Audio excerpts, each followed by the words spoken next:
अस्सलामुअलैकुम बच्चों। प्यारे बच्चों, आज जो हम आपको कहानी सुनाने जा रहे हैं उसको सुनकर आपको बहुत मज़ा आएगा। कहानी का उन्वान है भालू और उसकी दुम। एक पुजारी पड़ोस के गांव में एक अमीर आदमी के यहाँ से जंगल के रास्ते अपने गांव की तरफ लौट रहा था। वो अमीर आदमी बड़ा सखी था। वो फ़कीरों और पुजारियों की बहुत इज़्ज़त करता था और इनको अशरफियों और कीमती तोहफ़े तोहफ़ से नवाजता था। इस अमीर आदमी ने पुजारी को भी ढेर सारे सोने के अशरफियाँ तोहफ़े के तौर पर दी थीं। इतने सारे सोने के सिक्के पाकर पुजारी बहुत खुश हुआ। खुशी के मारे वो गुनगुनाते हुए जल्दी जल्दी चल रहा था ताकि जंगल का ख़तरनाक रास्ता कम वक्त में पार कर सके। अपने धुन में मगन पुजारी को अचानक उस वक्त शदीद झटका लगा जब इसने अपने सामने एक भालू को देखा। अब पुजारी बड़ी मुश्किल में फंस गया था। इसे कोई तरकीब नहीं सूझ रही थी कि वो अब क्या करे।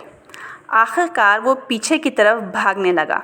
जब भालू ने इसको इस तरह भागते हुए देखा तो वो भी इसके पीछे भागने लगा। दौड़ते दौड़ते पुजारी बुरी तरह थक गया। इसका पाँव कांपने लगा। पुजारी थकन के मारे एक जगह खड़ा हो गया। भालू भी इसके पास पहुंच गया। अब दोनों आमने सामने थे। पुजारी सोच में पड़ गया कि अगर अपनी जान बचानी है तो इसे भालू से लड़ना पड़ेगा। ये सोच ही रहा था कि भालू पुजारी के ऊपर कूद गया। पुजारी भी इससे दो बदो लड़ने के लिए बिल्कुल तैयार हो गया। लड़ते लड़ते अचानक पुजारी के हाथ में भालू की दुम आ गई। पुजारी ने पूरे ताकत से दुम को पकड़कर गोल गोल घूमना शुरू कर दिया। पुजारी और भालू दोनों घूमते रहे। ऐसे में पुजारी की कमर से बंधी हुई थैली में से सोने की अशरफियाँ निकल कर चारों तरफ गिरने लगीं।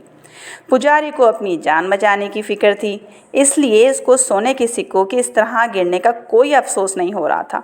वो बस यही सोच रहा था कि इस मुसीबत से किस तरह छुटकारा मिले। वो मन ही मन में सोच रहा था कि अगर इसने भालू की दुम को छोड़ दिया तो भालू इसको जान से मार डालेगा। पुजारी इसी सोच में डूबा रहा कि भालू की दुम को पकड़कर इसी तरह गोल गोल घुमाते रहने से ही इसकी जान बच सकती है। कुछ देर तक यही हालत रही कि इधर से एक लकड़हारे का गुज़र हुआ। चारों तरफ फैले हुए सोने के सिक्कों और गोल गोल घूमते हुए पुजारी और भालू को देखकर इसे बहुत ताज्जुब हुआ।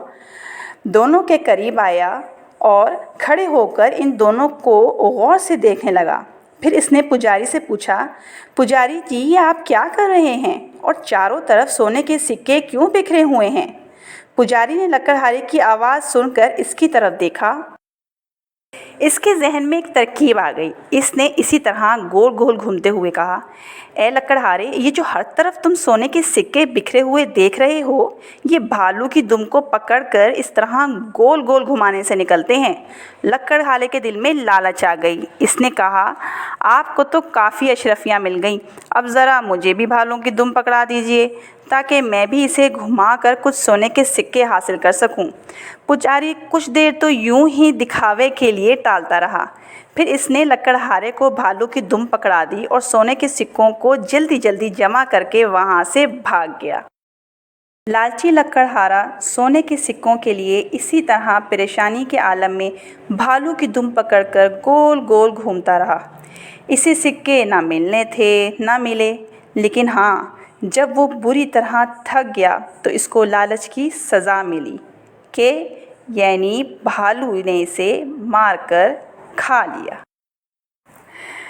तो बच्चों, इस कहानी से हमें क्या सबक मिलता है कि लालच बुरी बला है। तो फिर कैसी लगी आपको हमारी आज की ये कहानी? अच्छी लगी? अपने कमेंट्स में हमें ज़रूर बताइएगा। ओके, अल्लाह हाफिज़।